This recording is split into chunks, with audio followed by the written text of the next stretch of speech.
Hello, everyone. I am Mary Kate Wold, and I serve as the CEO of the Church Pension Group, and we are a proud sponsor of this year's CEEP conference. I am delighted and honored to be able to introduce our very special guest, Darren Walker, the president of the Ford Foundation. Darren was born in Louisiana and raised in Texas. He received both his undergraduate and law degrees from the University of Texas, and then moved on to New York City, where he pursued a career first in law and then in finance. But after about a decade on Wall Street, Darren felt the need to make a rather dramatic move, going to the nonprofit sector. He explained at one point that this change in course was motivated both by gratitude and anger. Gratitude at the many opportunities he had enjoyed, including as a child in the Head Start program, but anger at the increasing income disparity in the world that, if left unchecked, would devastate generations. Darren's first stop from Wall Street to the nonprofit sector was with the Children's Storefront School in Harlem. From there, he went on to work for the Abyssinian Development Corporation, then the Rockefeller Foundation, and finally in 2010 to the Ford Foundation. And it was only 3 years later that the Ford Foundation tapped Darren to be their president. His accomplishments since then have been legion, but I'll mention just one, and that was last year in 2020, when Darren took the unprecedented step of directing the Ford Foundation to issue $1 billion in so-called social bonds. And the proceeds of these bonds were used to shore up and stabilize critical nonprofits that were struggling to survive the pandemic. Now, of course, Darren's influence goes well beyond his day job, including as an advocate for LGBTQ rights and as a passionate supporter of the arts. Any one of Darren's accomplishments would be most noteworthy, but what I find so incredibly remarkable about Darren is the breadth and depth of his understanding and perspective across a plethora of issues that plague and confound our society, and his innovative and creative approach to solving them. And we'll hear more about that. Today we're joined by Julia Whitworth, the Rector of Trinity Church, Indianapolis. Julia will have a conversation with Darren, highlighting his inspirational life and transformative leadership. So now I'll turn it over to Darren and Julia. Thank you.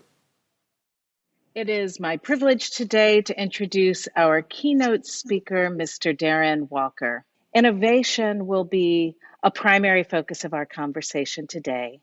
Innovation and transformation in philanthropy, in leadership, in churches, in institutions, and God willing, in society itself. But before we launch into those topics, first of all, welcome Darren to the CEEP network and our conference this week. We're so glad to be with you. And I was hoping just to kick us off in this conversation, you could share with us something about your journey to the seat in which you sit as the president of the Ford Foundation. Well, thank you so much, Julia. It is an honor to be here. I was so happy when I received your invitation and the chance to be with you and speak with you. I learned that you are indeed a New Yorker, but there you are in Indiana, where it sounds like you have been called to do incredibly important work. And I'm sure the people there would agree with me that the work that you're doing is so important. The Ford Foundation, just as a matter of fact, is not the largest. That would be the Gates Foundation. Oh, okay. Do really quite remarkable work in public health and food security. But I think my journey has really been punctuated by enormous moments of blessing, of good fortune and luck. But I think as I reflect on this moment in which I lived during this horrific pandemic with tremendous privilege, I think about those moments when I didn't live with privilege.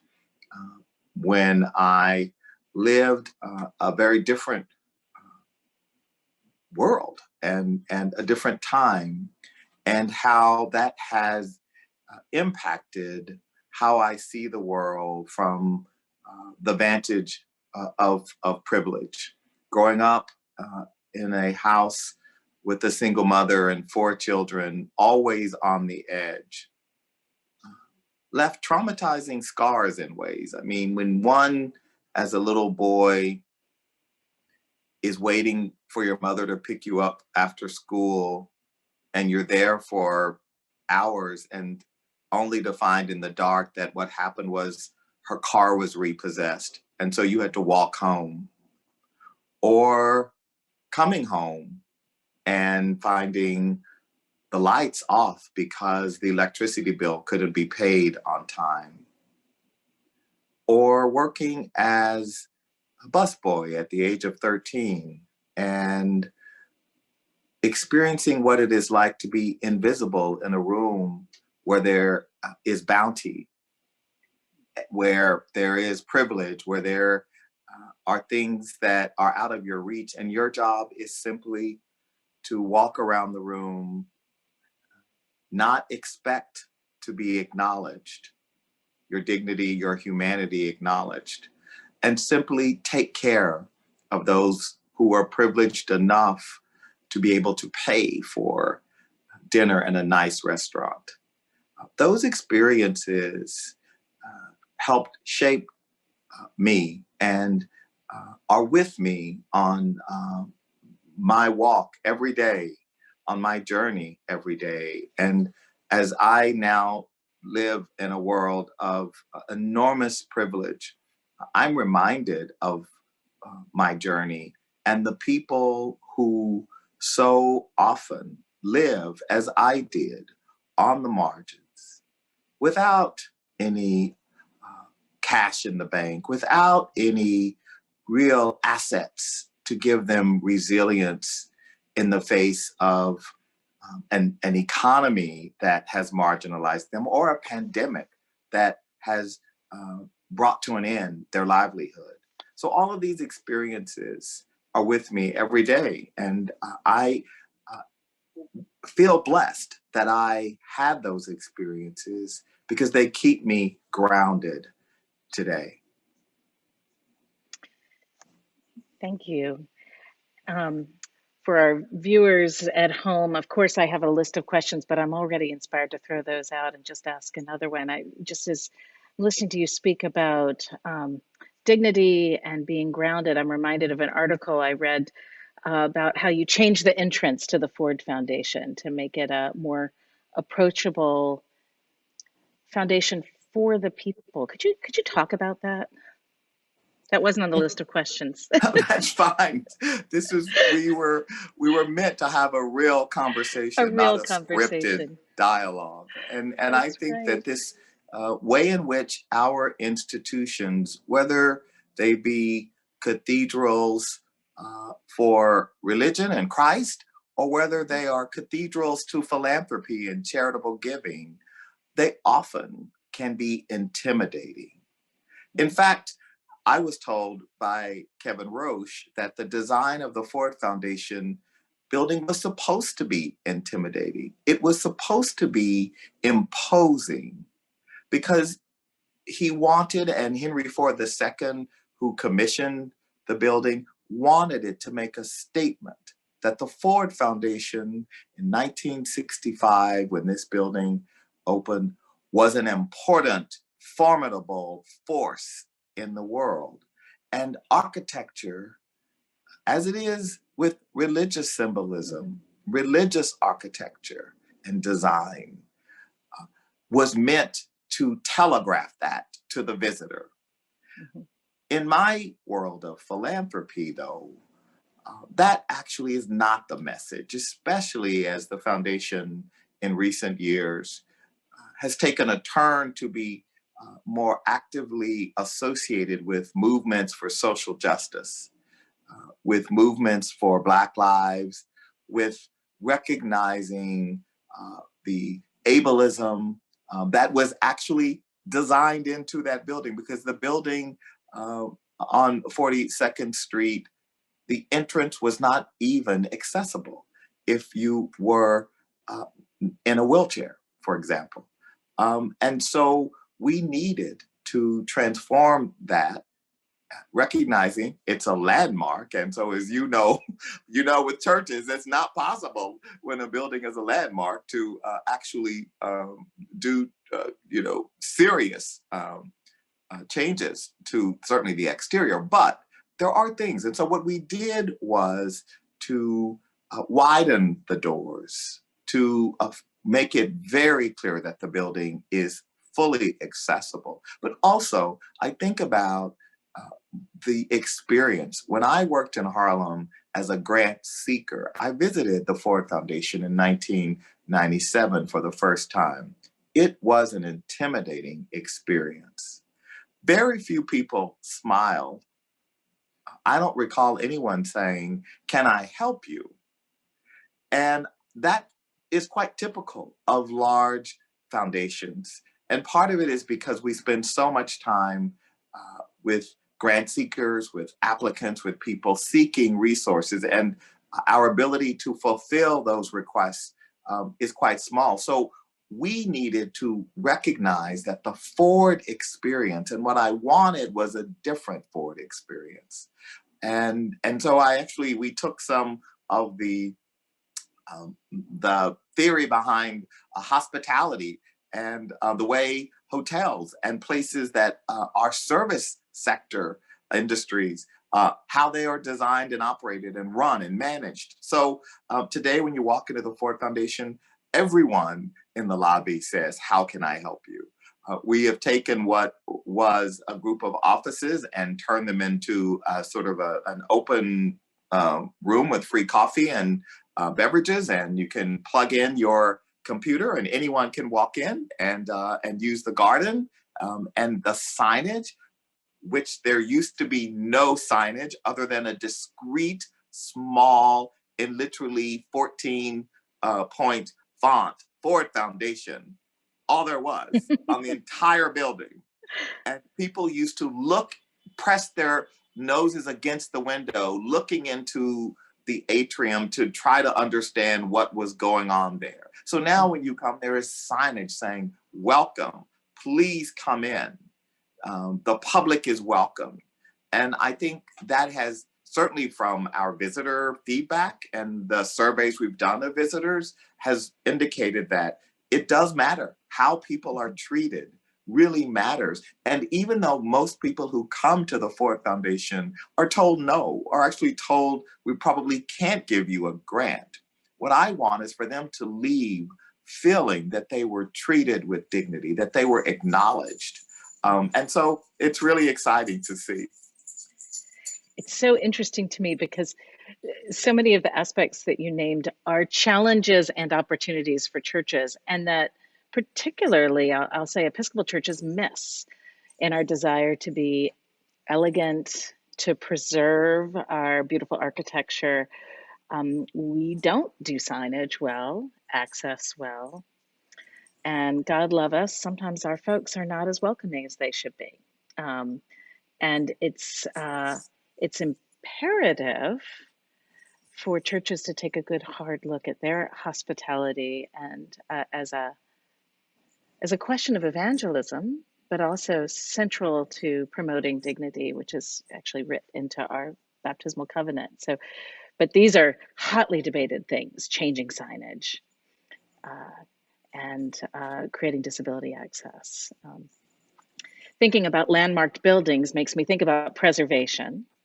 And I know this summer you had a CEEP conversation with Matt Hyde from Heavenly Rest and our own Bishop Jennifer Baskerville-Burroughs right here in Indianapolis about strategic innovation. And I was so struck when I watched that video. You spoke of philanthropic institutions, and then Bishop Jennifer made the very logical connection to churches as legacy institutions that find themselves oriented towards preservation instead of innovation.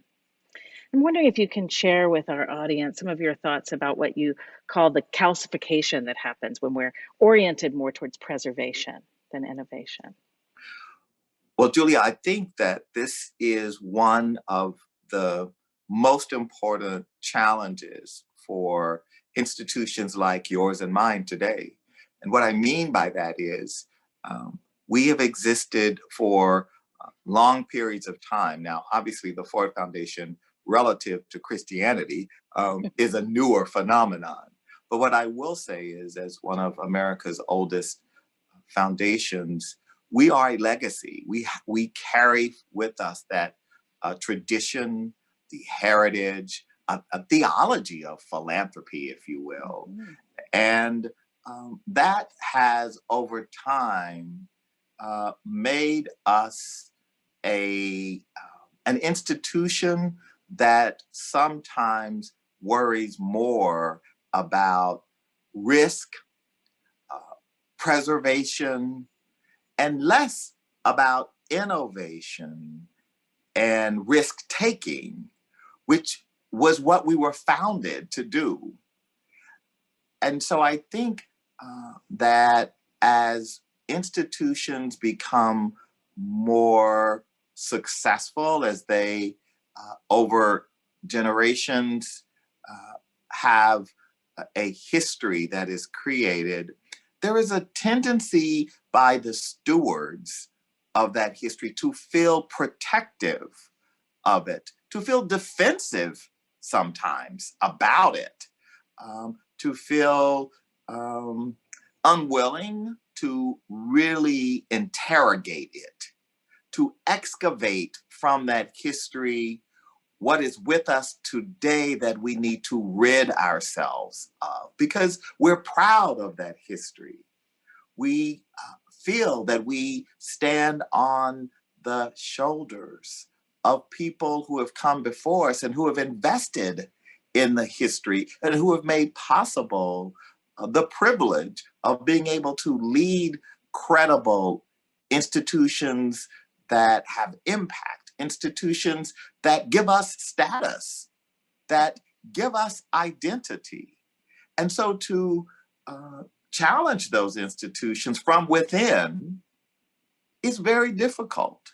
It's very difficult to get foundation leaders to move beyond the platitudes. Oh yes, we should seek to give away more. We should diversify our boards.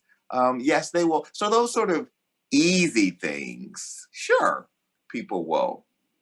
But when people say, what about actually having more people who are poor on your board, or engaging as peers the people who are most proximate to the problems you're trying to solve, or consulting more with people who are impacted, people themselves who are poor, rather than spending so much time with experts and credentialed PhDs who can tell you about the study of poverty or the study of the criminal justice system, but who have never actually even been in a prison, who have actually never themselves been poor.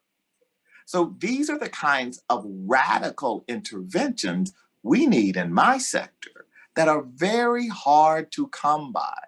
Because even today, if you go to a foundation gathering about how we address the criminal justice system, most of the people speaking on the panel are going to be white experts, not people of color, not the men and women themselves who have been ensnared in a system that is patently racist, classist.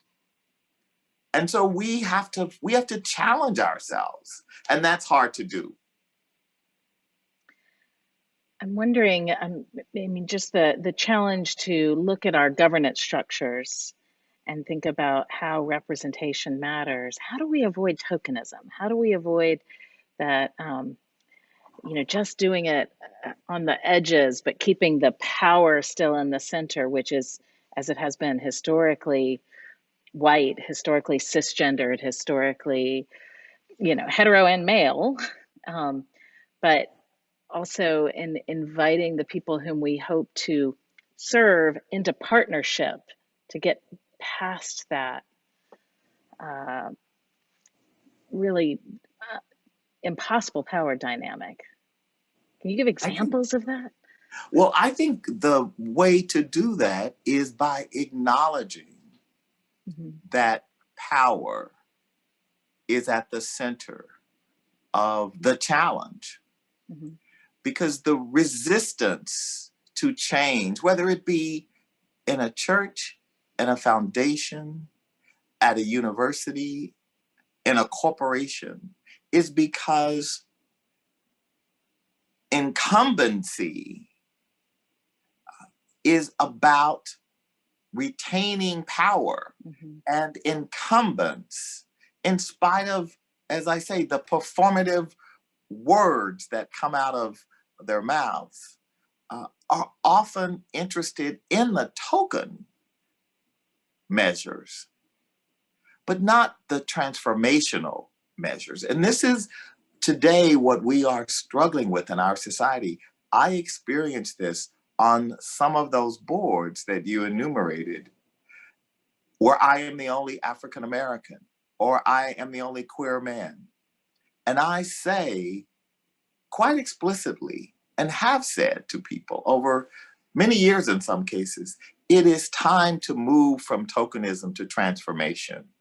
And the past year, the horrific murders that occurred in America, the pandemic that occurred, has provided us with an opportunity to really reflect on this question of, can we move from tokenism to transformation? And that's going to require people within these systems naming power as an enabler and something that is both cause and effect, and how our institutions have become more about power, retaining and exerting power, than service. That service has been subordinated to power and incumbency, and affirming and reaffirming the structures that have kept those who are empowered in power. And it's going to be very hard without both internal disruption and external demand to actually see that dynamic change. I'm struck by the relationship of power to money. And I recall this summer you wrote an op-ed in the New York Times in relation to the murders and the racial reckoning in which we find ourselves yet again. It's not new, but engaging in a new way. But you zeroed in on capitalism and what you called conscienceless capitalism as a place where we need to look. And I'm just wondering how that relates to that analysis we need to make on who's got the power and who's got the money, and how do we engage that in a market-driven economy.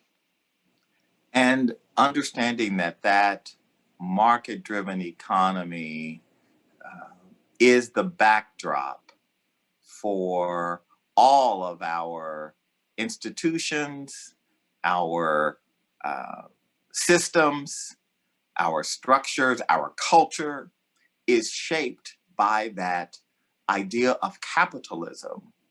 And in the Times, what I was saying is, I am a capitalist. I believe in capitalism, but the kind of capitalism we see today is not a capitalism that is sustainable.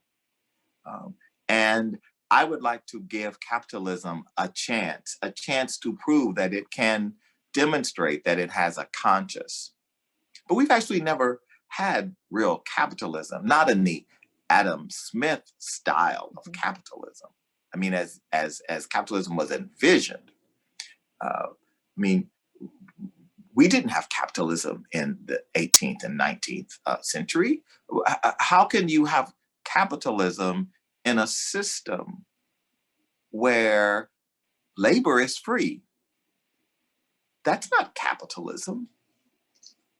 I mean, this is in the famous scene in the musical Hamilton, in the cabinet meeting when Hamilton advocating for a federal bank and Jefferson arguing on behalf of the Southerners challenges him and says, you Northerners, you want to create this national bank because you Northerners believe in debt and credit and these things that we Southerners don't believe is necessary. And of course, Hamilton's retort was, well, Jefferson, stop your ranting. We know who's doing the planting. And what he was saying was, well, of course you Southerners don't need debt. You don't pay for labor. Right.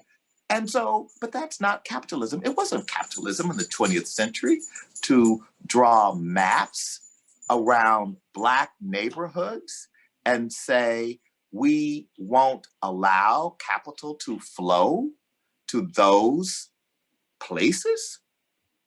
That capital can't flow to Harlem, to the south side of Chicago, to Watts, because the government and the private sector conspire to keep capital out. That was not capitalism. And so what I'm arguing is, let us have capitalism deliver on its promise, but it can only do that if we put workers at the center, if we put the dignity of work at the center, and keeping work and workers, more importantly, as our North Star. We talk about the future of work.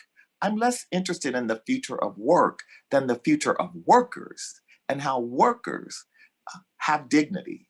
And so I think that unless we can wrestle to the ground, put the nail on the coffin of Milton Friedman's ideas, reject the perniciousness of Ayn Rand's theology, which so many business leaders have bought into, this notion of selfishness as a form of heroism and worship. This idea, as this woman said quite famously, that altruism is a disease, that this kind of individual and philosopher could be admired for her ideas. And yes, I believe in nonconformity. I believe in having a voice that makes you stand apart and not being homogenized into. But I also believe that without a notion of a collective enterprise, a commitment to the public square, a belief that there is a moral responsibility that we of privilege have, I don't believe that capitalism is going to be sustained. It strikes me that the church at its best, in my mind, and progressive Christianity especially, can speak into that lack of morality in our systems. When you mentioned Ayn Rand, not to divert us, but I flashed to my father was a Virginia banker. He's now retired, and at a certain point in his career, his relatively small bank was acquired by a much bigger Southern bank. I shall name no names, and the CEO required that everybody read Ayn Rand's, I think, Anthem. And they also had mandatory prayer at every board meeting. And I lost my mind because I was like, these are completely counter theologies. And but they thought that they were actually shaping, forging a uniquely American businessman's view at how business and the work of building the firm and making our capital markets even greater, the greatest in the world, and also being a good Christian, that those things were reconcilable, and that Ayn Rand could provide a pathway for that. Mhm. Is like you, I am completely gobsmacked that someone could think that, and that actually today, your retired father has many disciples who would agree today, who are leading major corporations. A few years ago, actually, the Speaker of the United States Congress spoke of Ayn Rand being one of his heroes. So there we have it. Well, and it's that prosperity gospel that has just made its way through American Christian culture, which I feel quite passionately about. That we have an opportunity, those of us in church work, uh, to speak into. But it is tricky in the context of the Consortium of Endowed Episcopal Parishes. We are the Absolutely. churches that have benefited the most from these very systems, founded by the great industrialists, and um, in ways usually quite smaller than maybe the Ford Foundation, but have the bequests and the endowments that both allow us to do great good, but are anchored in the market-driven economy. So, what do you Absolutely. think churches can do? I What mean, can we? look at the Ford Foundation. We yes, that $14 billion is something that makes it possible for us to do good in the world. But we must ask ourselves how much harm in the world was done to create that $14 billion. And when Dr. King challenged prevailing ideas that really were rooted in Andrew Carnegie's 1889 Gospel of Wealth essay that became the founding theology of American 20th century capitalism, American 20th century philanthropy, Mhm. Dr. King had a different idea. I mean, Dr. King said that we must not only focus, Mr. Carnegie, on charity and on generosity, but we must focus on dignity and justice. And so the question for philanthropists is, yes, philanthropy is commendable, but it should not allow the philanthropist to overlook the economic injustice which makes philanthropy necessary. And so what Dr. King was saying about philanthropy is that actually philanthropy ought to make the philanthropist uncomfortable. It ought to make you ask, how did I amass all of this wealth? Where did it come from? And I think these are the narratives that philanthropists, that business leaders, that great industrialists tell themselves. It's how John D. Rockefeller could rationalize the environmental harm that Standard Oil did, blowing up a town and killing hundreds of people in Colorado in the pursuit of oil. All of this was done in the name of capitalism and progress, but they also felt that through their philanthropy, they would give back. But Dr. King was saying, no, actually, you may need to give up something. It's not just, what do I give back? Or now I'm retiring, I've made lots of money. How do I give back?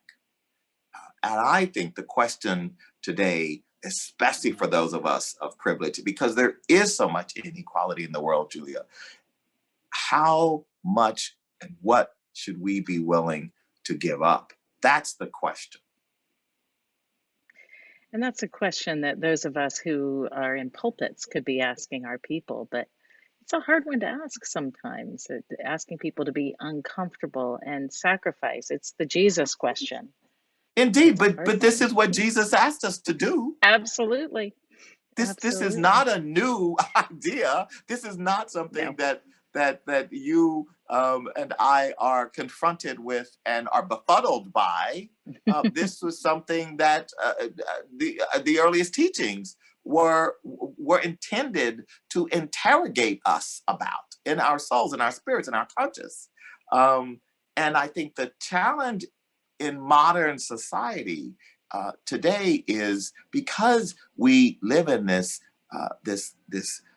uber capitalist, materialistic society, that it is very hard to push against that.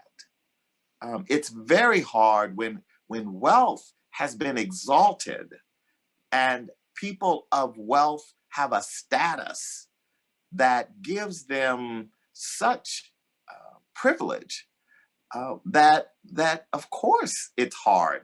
And when many of those people are your parishioners, I'm not speaking about billionaires, I'm speaking about people who are likely not to be like my mother was, not to have their children experiencing coming home and the car having been repossessed or the lights turned off. These are not the experiences of most of your parishioners. This is not. And so how do you engage with them in a way that that protects this privilege? I mean, I think this is the conundrum, right? I mean, you want to protect the money that you've got. You've got a lot of it. And part of your responsibility as a steward is to protect and promote that wealth, because you have an obligation to future generations. Mm-hmm. But you have a question about the urgency of now and how to reconcile the urgency of now with the long-term responsibility of stewardship over generations. And people, where they land on that continuum and in that dialogue is a source within legacy institutions, whether they be religious or universities or foundations or NGOs more broadly, Boys and Girls Clubs of America, the Y, the whatever it may be. Mm-hmm. This is what we're all debating, what our boards are puzzling through in this moment we are living in. Mm-hmm. This is an active conversation in the leadership of my parish, blessed with a significant endowment that does not actually have a lot of restrictions on it. The urgency of now means that some of my parishioners feel like we were not restricted to draw a certain amount. This is not intended to be a long-term in perpetuity endowment. Let's use it right now for our community. And there are other parishioners that say, there is a responsible way to retain this wealth and grow it and share it all at the same time. And it is a fascinating conversation to be in the midst of as a leader. And to try to manage, because both are right? I mean, it is true that you don't want to imagine a generation from now looking back, you no longer being here, and your vestry saying, what was she thinking? How did they allow her to convince them to do such an irresponsible thing that has now left us with leaking roofs, with homeless people that we can't serve, with the ministry that we can't? What were they thinking? On the other hand, as you comfortably walk out of the church every Sunday in your beautiful building that I am sure is in a very nice part of town. Actually, ours isn't. So it isn't. That's part of the urgency of now, right? Because the likelihood of engaging in the urgency of now, often I find, is a function of proximity.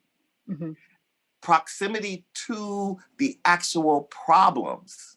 And so many Episcopal churches are in lovely neighborhoods. I think about, where I'm from in Texas, in a place like Houston or Dallas, the Episcopal churches are in the wealthiest neighborhoods. Mm-hmm. It's not like it is in the East or in some places where the Episcopal church or the churches are in an old part of town that after white flight and other experiences that there was decay around the churches. We don't have that in a place like Texas. And of course, you know, New York City. We love the wonderful Church of the Heavenly Rest right there on Fifth Avenue. And of course, but then, you know, you can go to Harlem and you can walk on 145th Street and you see exactly what a church that has a great legacy, a great history, that has been in a neighborhood that has been disinvested, and the difference between both the physical condition of that church and the ability of it to respond with the churches on Fifth Avenue. Since you brought up Harlem, it makes me think about your work with Abyssinian in the 90s as in the Development Corporation, and this kind of civic ecclesial partnership is really interesting to me, and I'm wondering if you can talk about that part of your career and what Reverend Calvin Butts was able to do and you were able to forward, and what you see churches can do in their communities. Well, I had a great privilege to work for Calvin Butts. He is just the most extraordinary leader. And so I must say in all candor, when I went to work at Abyssinian, the Development Corporation was a separate entity from the church. And that was very important to me. Because my view of the Black church was characterized by a lot of ambivalence, in part because of the very, I think, pernicious homophobia in the Black church that certainly during the AIDS crisis and other periods did great harm to African Americans who were gay and lesbian, and to their families. And Adam Clayton Powell, the great leader, congressman of Harlem and the leader of Abyssinian Baptist Church, was a known homophobe. Indeed, Adam Clayton Powell was the leader who challenged Dr. King to not allow Bayard Rustin to have a visible role in the march, even though Bayard Rustin was the project manager for the famous 1963 August March. He was not allowed to have a visible role because many of the Black clergy knew that he was gay. He, of course, had been arrested for whatever they called it back then, public lewdness or something. But he was not allowed to be visible because he was gay. And at Abyssinian Church, there were many gay members of that church. And some of them said to me, well, of course I don't talk about it and we're not out, but Black men and lesbian, we have been in the Black church forever. And so when I went to Abyssinian, there was some trepidation about that experience. In fact, when I set up my little office at the Development Corporation, my partner, David, I had a picture of him and I put it on my desk. And at some point, someone said to Reverend Butts, yeah, he has a picture of a white man on his desk.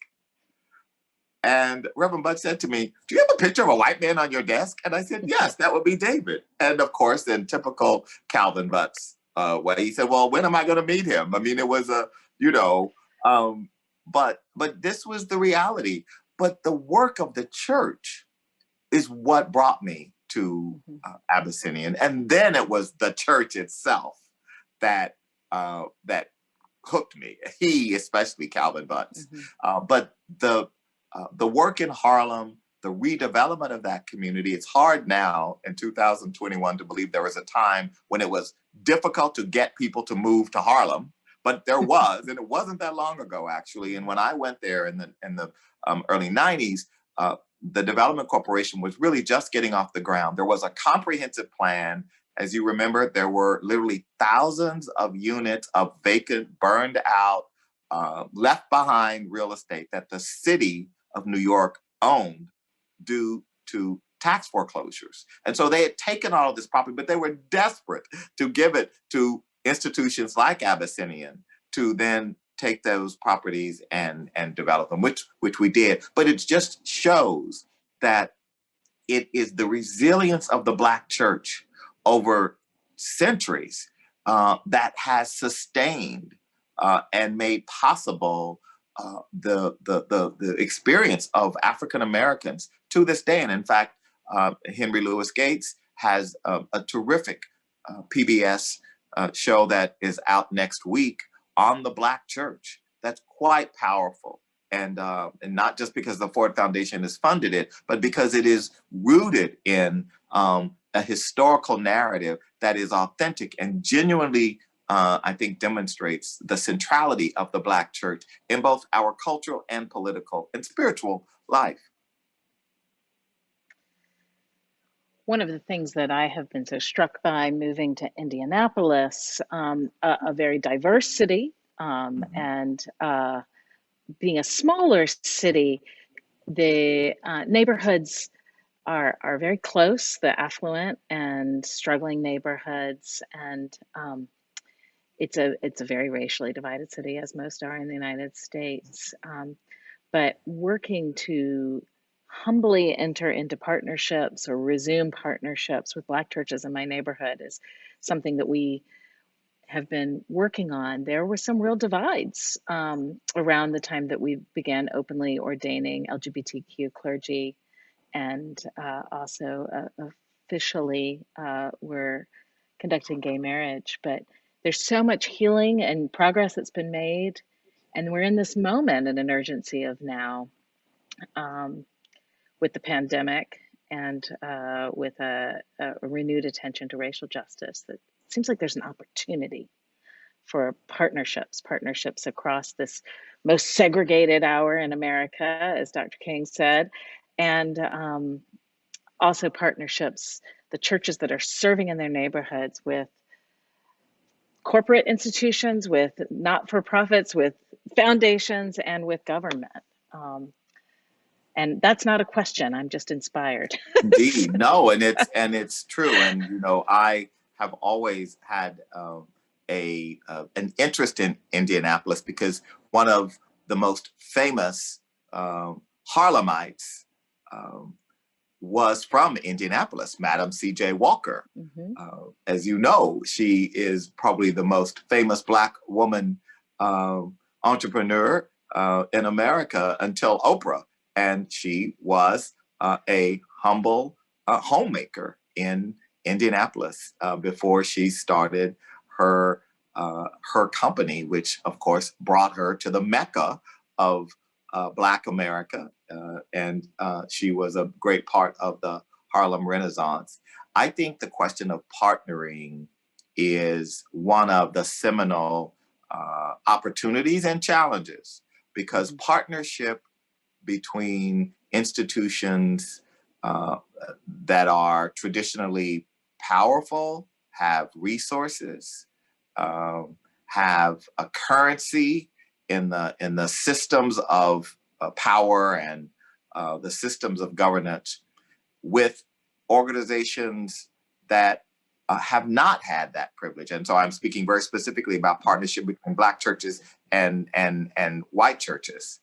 Those churches like yours, when you partner, the question of who's in the driver's seat, mm-hmm. who designs the agenda for the partnership, who develops and determines the priorities for the partnership, who is served by the partnership. These questions often the wealthier, more privileged partner is not as patient with and dealing with. Mm-hmm. And I see this, we have an initiative in the arts. And one of the ways in which we have changed our approach through this equity analysis was to say, all right, in this arts initiative, we're going to focus on supporting groups we may not have in the past, and we're going to do challenge grants to other philanthropists to get them to consider. So in this example, I won't say the locality, but a large American city, not New York, but out west. So we gave $5 million to all of these cities, and we said, if you work with BIPOC-led arts organizations, Black, Indigenous, people of color-led organizations, the Ford Foundation will give you $5 million so that you can give it away, right? So if you, the John Doe Family Foundation, put up $1 million, the Ford Foundation will match your $1 million. One of the bits of feedback has been, it's harder to give this money away to these organizations. These organizations don't move as quickly as the organizations our arts program officers are used to funding. These organizations don't seem to be as responsive and have the quality of proposal writing that we expect at our foundation.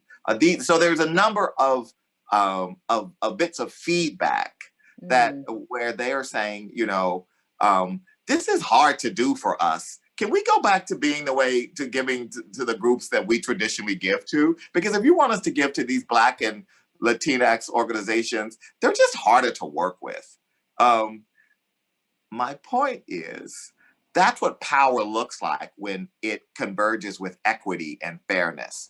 Actually, sometimes too privileged, powerful people and institutions, fairness and equity feel like oppression. They feel like, oh my gosh, why are you making us do this? Or in order to get this money from you, do we really have to partner with these organizations and do it that way? Or wait on them? Or be told that their board says that they need more time to consult with the community before we decide what to do? Can't we just decide what to do? Well, no, actually, if you're going to partner with that group of Black organizations in that community, you need to be mindful of how things work in their community and be respectful of their practices, their culture, their approaches. And that's what partnership looks like. And that's why sometimes the partnership can be so fraught, and why it takes people like you, Julia, to say, we are going to have to be patient, because the payoff that comes when we can demonstrate that we can successfully work together is so much more than if we do it alone. Indeed. I'm being told to perhaps do a wrap-up question. Okay. Sadly, I have too many. Just thinking about the urgency of now, Sure. and some of the very quick and innovative work that you've led at the Ford Foundation in the last year to be responsive to the murders this summer, responsive to the movement of the summer, and responsive to the pandemic. Wondering if you could talk about how to lead an organization to move quickly, to be responsive, and words for those of us leading historically slow-moving institutions, because churches are slow, to be more urgent in response Well, to the foundations very are slow too. Foundations can be glacially slow. I think this is really about leadership. It's our responsibility as leaders to help our boards, the systems and structures of governance respond by first recognizing that the moment we are in requires the suspension of certain ways of doing things. And it requires sometimes the suspension of our sort of understanding of a problem. And in order to be able to see the kind of leapfrog opportunity that might come from suspending normative thinking in order to solve a problem, that's our job. I'm often asked how it is that the foundation has been able to change so much. I think it is our board.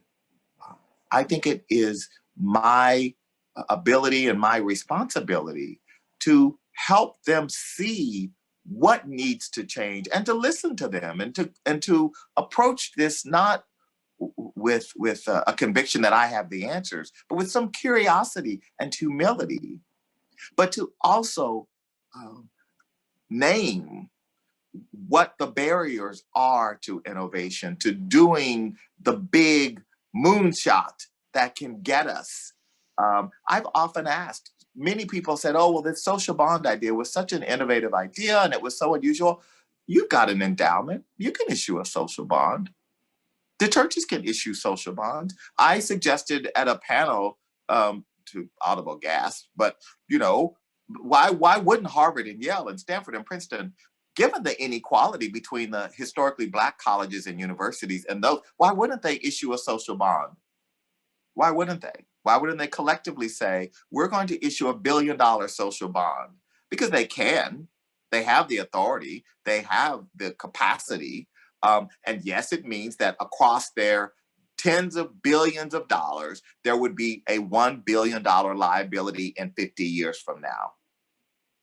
But why wouldn't they, recognizing the moment we're in and the urgency of now, do something that is different, that speaks to the urgency, but that speaks to responsible financial prudence and management and consistent with good investment principles? There are ways of responding. It's just that people don't like change. Mm-hmm. Our brains are not designed to seek change. Some of us are wired that way, but generally speaking, most of us are interested with preserving the status quo. And we have to name that. I mean, that has to be talked about, not in a defensive way or a pedantic, lecturing way, but it's to say, what's actually going on in this room? What are we experiencing together as we deliberate? What do we bring into this boardroom with us? What kind of preconceived ideas of what is appropriate do we come to the table with? How willing are we to come to the table to say our work is to, as Jesus did, disrupt, innovate, challenge the system? That's our work. And I think that leaders today often feel that the work is to manage our reputation, to keep our name out of the papers, to hope that no one's going to tweet something negative about us, to keep our heads down. And that mentality, I think, only serves to further push us farther apart from those who we are actually missioned to serve. So our work has to be about how do we change to meet the urgency of now. Well, I am so grateful for that charge to me, to all at the CEEP network. We're so just immensely grateful for you to frame our conversations for our conference. And personally, I'm just have enjoyed this time with you so much. So thank you for this conversation. Thank you, Julia. I have so enjoyed this, and I'm just so grateful to have the opportunity to be with you today and to help kick off this very important gathering. So on behalf of the CEEP network, thank you. Thank you so much. Have a wonderful afternoon.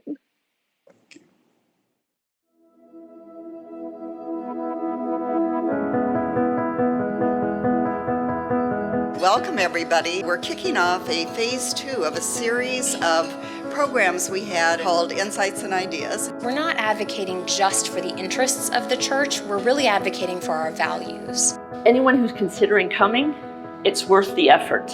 You're going to learn things, you're going to be inspired, and that's what it's all about.